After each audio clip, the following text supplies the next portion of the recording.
அருமையானவர்களே, அல்லாஹ்வுடைய மாபெரும் கிருபையினால் ரமலானுடைய மாதத்தில் 20 நாட்களை சிறப்பான முறையிலே வல்லோன் அல்லாஹ் நம்மை நிறைவடைய செய்து ரமலானுடைய கடைசி 10 புனிதமிக்க லைலத்துல் கத்ர் புதிந்திருக்கக்கூடிய அந்த நாட்களை நாம் அடைந்திருக்கிறோம். வல்லோன் அல்லாஹ் தஆலா அந்த புனிதமிக்க லைலத்துல் கத்ருடைய இரவை அடைவதற்கும் அமல் செய்வதற்கும் நற்பாக்கியம் பெறுவதற்கும் அருள் புரிவானாக. ஸல்லல்லாஹு அலைஹி வஸல்லம் அவர்கள் இந்த கடைசி 10 ரமலானை அடைந்து விட்டால் ஆயிஷா நாயகி சொல்றாங்க, யஜ்தஹிது ஃபில் அஷ்ரில் அவாஹிரி, இந்த கடைசி 10 அடைந்து விட்டால் நபிகள் நாயகம் ஸல்லல்லாஹு அலைஹி வஸல்லம் அவர்கள் அதிகமான முறையில் இபாதத்திலே கூடுதலாக கவனம் செய்து இபாதத்து செய்வார்கள். மாலா யஜ்தஹிது ஃபி கைரிஹி, மற்ற நாட்களை விட. இந்த ஹதீஸ்ல பாருங்க, மற்ற நாட்களில் செய்வதை விட அதிகமான கவனம் செலுத்தக்கூடியவர்களாக இந்த ரமலானுடைய 3வது 10 நபி அவர்கள் அமல் செய்வாங்க. ரசூலுல்லாஹ் மற்ற நாளிலேயே அதிகமா அமல் செய்யக்கூடியவங்க. அந்த ரமலானுடைய மாதத்துல 3வது 10 வந்து விட்டால் அதிகப்படியாக அமல்களில் ஈடுபடக்கூடியவர்களாக இருந்தார்கள் என்று ஆயிஷா அம்மையார் பதிவு செய்கிறாங்க. இன்னொரு ரிவாயத்துல இப்படி வருது, ரமலானுடைய மாதத்தில் 3வது 10 அடைந்து விட்டால் நபி ஸல்லல்லாஹு அலைஹி வஸல்லம் அவர்கள் தன்னுடைய கீழங்கி இருக்க கட்டிக் கொள்வார்கள் அப்படின்னு வருது. அந்த ஹதீஸை அறிவிக்கக்கூடிய அந்த சஹாபிகிட்ட கேட்டாங்க, கீழங்கியை இருக்க கட்டிக்கிட்டாங்கன்னா என்ன அர்த்தம் அப்படின்னு கேட்டாங்களாம். தன் குடும்பத்தார்களை விட்டு விலகி இருந்து கொள்வார்கள் என்று அதற்குண்டான விளக்கம் என்பதை அந்த சஹாபி சொல்றார். அதுக்காக நீங்க அஜர்த்தி இந்த பயான் பண்றான்னு சொல்லிட்டு 10 நாளைக்கு வீட்டுக்கு செப்பனுக்கெல்லாம் காசு கொடுக்க மாட்டேன் விலகி இருக்க சொன்னாங்கன்னு அந்த அர்த்தம் அல்ல. இல்லாதோடு இணையக்கூடிய இன்பம் காணக்கூடிய அந்த நிலையை விட்டும் தள்ளி அல்லாஹ்வோடு இணையக்கூடிய இந்த நாட்களில் அதிகமாக கவனம் செலுத்தக்கூடியவர்களாக இருந்தார்கள் என்று இந்த ஹதீஸினுடைய கருத்து. அருமையானவர்களே, ரமலானுடைய மாதமே கண்ணியம் நிறைந்த மாதம். அந்த கண்ணியம் நிறைந்த மாதத்திலே சிறந்தது எது அப்படின்னா இந்த 3வது 10 தான். அந்த 3வது 10 சிறந்தது எது அப்படின்னா ஒற்றைப்படை இரவுகள். இந்த ஒற்றைப்படை இரவுகளை நாம் அடைந்தது சாதாரண விஷயம் அல்ல. அல்லாஹ் தஆலா நமக்கு தந்த பெரிய கிருபை என்றுதான் சொல்ல முடியும். ஏனென்றால் இந்த ஒரு நாட்களிலே ஒரு இரவிலே ஒருவன் செய்யக்கூடிய அமல் என்பது 1000 மாதங்கள் நின்று வணங்கினால் இல்லை, 1000 மாதங்களை விட தாண்டி செய்யக்கூடிய அமல்களுடைய நன்மையை இந்த ஒரு இரவு நமக்கு பெற்று தருகிறது என்று நபிகள் நாயகம் ஸல்லல்லாஹு அலைஹி வஸல்லம் அவர்கள் சொல்லி தந்தார். அதனால தான் இந்த 10 நாட்கள்ல ரசூலுல்லாஹ் ஈத்திகாஃப் இருந்தாங்க வருது. முதல்ல ரசூலுல்லாஹ் ரமலான் பூரா ஈத்திகாஃப் இருந்தாங்க. வரலாற்றிலே பதிவு செய்யப்படுகிறது, ரமலான் முழுவதும் ஈத்திகாஃப் இருந்தாங்க. ஏனென்றால் இந்த ரமலானுடைய ஒரு நாள் தான் அந்த லைலத்துல் கத்ருடைய இரவாக இருக்கிறது. அது எந்த நாட்களில் அமையப்பட்டு இருக்கிறது தெரியாதனால இருந்தாங்களாம். அதை விட ரசூலுல்லாஹ்வுக்கு மட்டுமல்ல, இந்த உம்மத்துக்கு பாரமாயிரக்கூடாதுன்றதுக்காக அல்லாஹ் அறிவிச்சு கொடுத்தான், நபியே ரமலானுடைய முதல் 10 அந்த லைலத்துல் கத்ர் இல்லை. அப்ப ஸல்லல்லாஹு அலைஹி வஸல்லம் அவர்கள் மீதமுள்ள 2வது 10 20 நாள்ல தேர்ந்தாங்க. அதற்கு பின்னாடி அல்லாஹ் ரசூலுல்லாஹ்வுக்கு 2வது 10 லைலத்துல் கத்ருடைய இரவு இல்லைன்னா, அப்ப மிச்சம் கடைசி 10 நாட்கள் இருக்கு. அதிலேயும் அல்லாஹ் தஆலா நமக்கு விளங்க வேண்டும் என்பதற்காக ஒற்றைப்படை இரவுகளிலே தேடிக்கொள்ளுங்கள் என்று அல்லாஹ் சொன்னான். ஆனா ரசூலுல்லாஹ் சொல்றாங்க, எனக்கு எந்த நாள் லைலத்துல் கத்ர் என்பதை எனக்கு அறிவித்து கொடுத்தான் அல்லாஹ். எந்த நாள்ன்றத அறிவித்து கொடுத்தான். 2 தோழர்களுக்கு மத்தியில கருத்து வேறுபாடு நடந்துச்சு. அல்லாஹ் அறிவித்து கொடுத்த செய்தியை வெளியே சொல்லலாம் வரும்போது அவங்க 2 பேரும் அந்த கருத்து வேறுபாடு கொண்டு இருந்தாங்களா, அந்த 2 பேர் கருத்து வேறுபாடு கொண்ட காரணத்தினால் லைலத்துல் கத்ருடைய இரவு எந்த இரவுன்றதை அல்லாஹ் என்னை மட்டும் மறக்கடிச்சிட்டான். இல்லை என்றால் எந்த இரவு என்பதை நான் துல்லியமாக சொல்லியிருப்பேன். அல்லாஹ் அது ஒரு நன்மையை வச்சிருப்பான். ஏனென்றால் இந்த 10 நாட்களுமே நமக்கு புண்ணியத்திற்குரிய நாட்கள். இந்த 10 நாட்களுமே ஒரு அடியான் முழுக்க முழுக்க அல்லாஹ்வை சார்ந்து இருக்க வேண்டிய நாட்கள் என்பதை நமக்கு தெளிவாக அல்லாஹ் சொல்லிக் கொடுத்துட்டான். அருமையானவர்களே, நான் எதுக்காக இந்த ஹதீஸ்களை நினைவுபடுத்துறேன்னா, இந்த கடைசி 10 தான் இன்னைக்கு சமுதாயம் கவனக்குறைவா இருப்பாங்க. என்ன செய்வாங்க, 20 நாள் தராவிய தொழுதாச்சு, 20 நாள் நோன்பு வச்சாச்சு. இப்ப கடைசி 10 நாள் தானே நம்ம அப்படியே பர்ச்சேஸ் போவோம், கடைக்கு போவோம், துணிமணி வாங்குவோம், அதை வாங்குவோம், இதை வாங்குவோம்னு சொல்லி ஷைத்தானுடைய கல்வில போட்டு இபாதத்தை எல்லாம் சிதறடிக்க வைப்பான். சரி, துணி எடுக்க கூடாதுன்னு சொல்றீங்களா? அந்த இடத்துலன்னா நீங்க துணி எடுக்க போக கூடாது, பர்ச்சேஸுக்கு போக கூடாதுன்னு சொல்லல, தாராளமா செய்யுங்க. ஆனா அந்த இபாதத்தை விடக்கூடிய அளவிற்கு நம்முடைய பர்ச்சேஸ்கள் இருக்கக்கூடாது. இந்த நோன்பு விடக்கூடிய அளவிற்கு நம்முடைய சூழ்நிலைகள் மாறிவிடக் கூடாது. இன்னும் சொல்ல போனா இந்த ரமலான்ல முதல் 20 நாள் செஞ்ச இபாதத்தை விட இந்த 3வது 10 நாள் செய்யக்கூடிய இபாதத்து தான் அல்லாஹ்விற்கு மிக மிக நெருக்கமானது. நிறைய பேர் என்ன செய்வாங்க, இந்த கடைசி 10 நோம்பெல்லாம் சில நேரத்துல சர்வசாதாரணமா விடுவாங்க. ஏங்க நோன்பு வைக்கிறார்?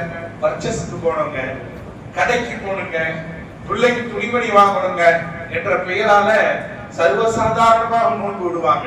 அருமையானவர்களே, பகலிலே நோன்பை விடுவதாக இருந்தாலும் சரிதான், இரவிலே தராவிகை விடுவதாக இருந்தாலும் சரிதான், தஹஜ்ஜுடைய தொழுகை விடுவதாக இருந்தாலும் சரிதான், இந்த 10 நாட்கள் என்பது அல்லாஹ் படைத்த 12 மாதங்கள். ஒரு வருஷத்துல 12 மாதங்கள்ல சிறந்த மாதம் ரமலான். ரமலான்ல சிறந்தது கடைசி 10, கடைசி 10ல சிறந்தது ஒற்றைப்படை இரவு, ஒற்றைப்படை இரவுகளிலே சிறந்த தஹஜ்ஜுடைய நேரம். அப்ப அந்த நேரம் நாளும் ஒவ்வொரு நேரமும் ஒரு நிமிடம் நமக்கு கொண்டாடும்.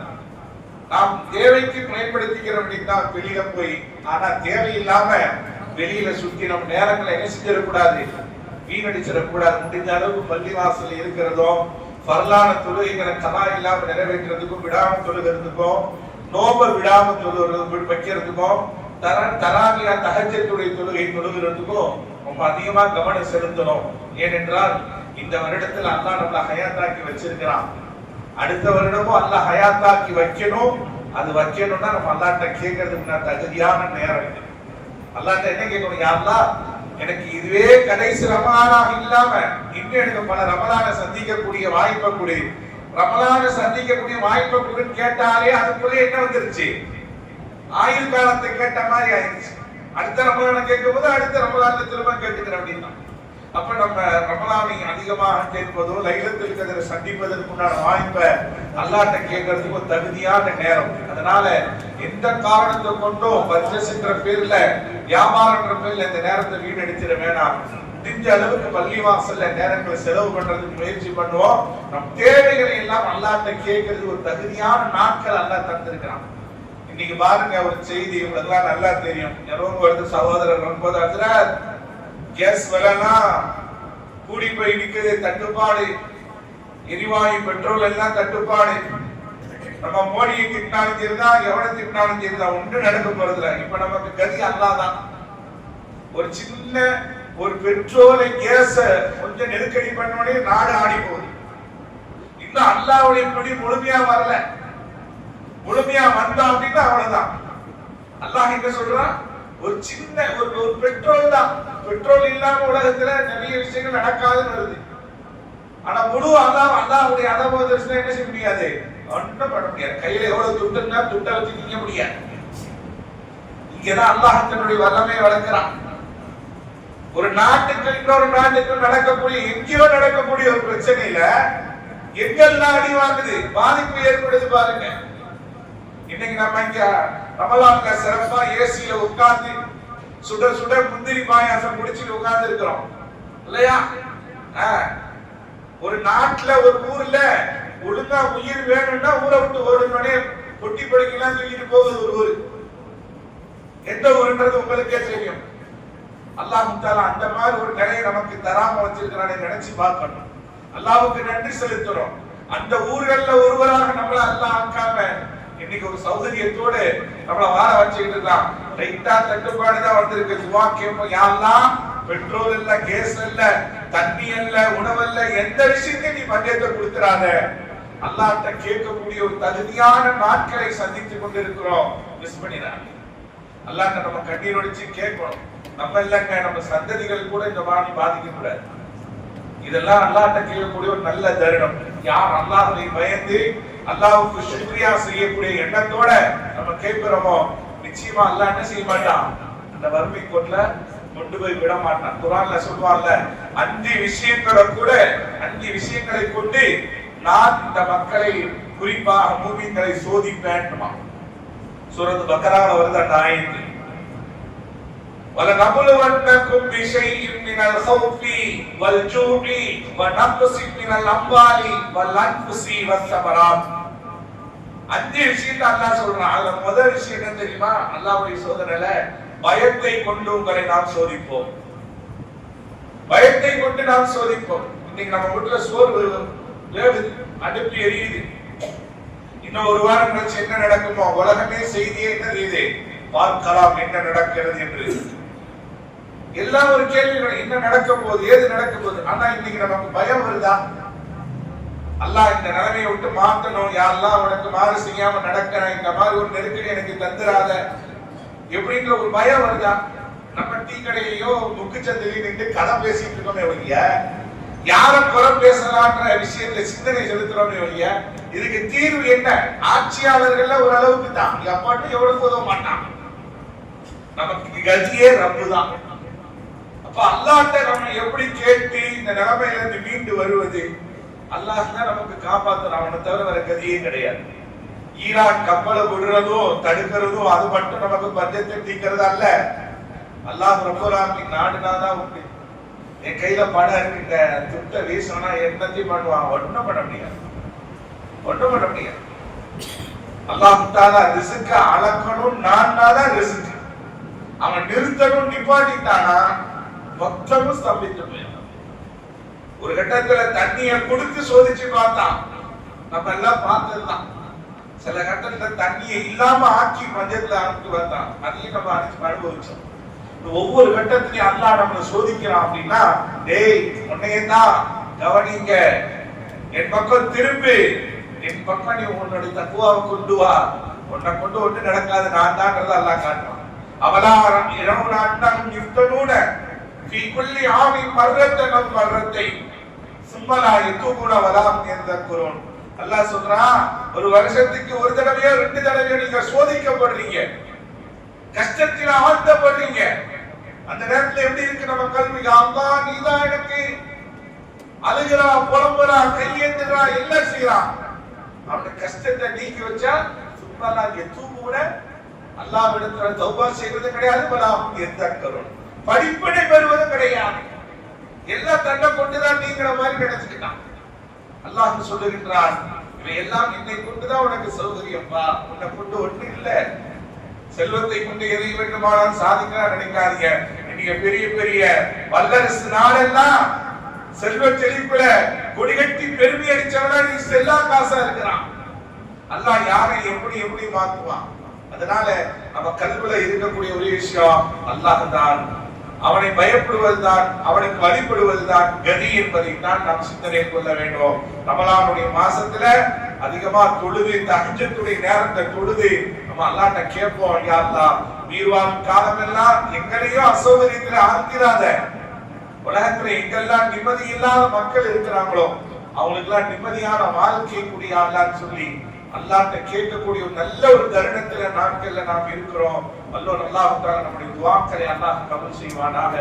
அதே போல இத்திகாஃப் இருக்கக்கூடிய நாளுக்கு இன்றையில இருந்து ஆரம்பமாகிறது 10 நாளைக்கு இன்ஷா அல்லாஹ். அந்த 10 நாள் இருக்கக்கூடிய ஒரு 2 பேர் இன்னைக்கு இருக்கிறாங்க, 3 பேர் இருக்கிறாங்க. வாய்ப்பு இருந்தாலும் இருங்க, இல்லைன்னா நீங்க இன்ஷா அல்லாஹ் அடுத்த வருஷமானது. இது வயசானவங்க தான் வைக்கணும், அதுல சில பேர் நேர்ந்து விட்ட கடை மாதிரி அவங்க தான் வைப்பாங்க அப்படின்னு இருப்பாங்கன்னு நினைச்சு கூடாது. நம்மளும் இருக்கலாம். அல்லாஹ்வுடைய இல்லத்துல இத்திகாஃப் இருக்கிறது பெரிய சிறப்பு. ரசூலுல்லாஹ் நிறைய சிறப்புகளை சொல்லி இருக்கிறாங்க. அதுல ஒரு சிறப்பு தான் லோஹர்ல சொன்னோம். என்ன சிறப்பு? ஒருத்தர் 10 நாள் பள்ளிவாசல்ல ரமலானுடைய மாசத்துல நோன்பு நாட்டு நாட்கள இத்திகாஃப் இருந்தா 2 ஹஜ்ஜை நிறைவேற்றிய நன்மை, 2 உம்ராவை நிறைவேற்றிய நன்மை உண்டு என்று நபி அவர்கள் சொல்லி இருக்கிறாங்க. இன்ஷா அல்லாஹ் அதை நாம் நியத்தி வைத்து நாம் முயற்சி செய்வோம். அதே போல நம்மளால முடியலனா கூட இத்திகாஃப்ல இருக்கிறவங்களுக்காவது ஏதாவது அவங்களுக்கு தேவையான விஷயங்களை ஒரு நாளைக்கு ஒரு தராது பொறுப்பெடுத்துக்கணும். இன்ஷா அல்லாஹ் ஒரு நாள் நான் சாப்பாடு தரேன், இத்தனை 2 பேர் 3 பேர் இருப்பாங்க. இன்னைக்கு நான் சஹருக்கு அல்லாஹ்வுடைய கிருபை இருந்து மேல இருந்து சஹர் சாப்பாடு வந்துரும். அவர் அன்னைக்கு உண்டான நோன்பு திறந்ததுக்கு பின்னாடி அவங்களுக்கு தேவையான ஒரு நாளைக்கு ஒருத்தர் பொறுப்பெடுத்தா 10 நாளைக்கு 10 பேர் அழகா இருக்கலாம். அவங்களுக்கு சௌகரியம் செஞ்சு கொடுக்கிறது ஒரு விதமான நன்மை தான். இன்ஷா அல்லாஹ் அதையும் கவனத்துல வச்சு இன்ஷா அல்லாஹ் இந்த நன்னாளை பொன்னாளாக நினைத்து நாம் அல்லாஹ்விடத்தில் இறைஞ்சுவோம். அல்லாஹ் நம்முடைய எல்லா தேவைகளையும் பூர்த்தி செய்து தந்தல் புரிவானாக.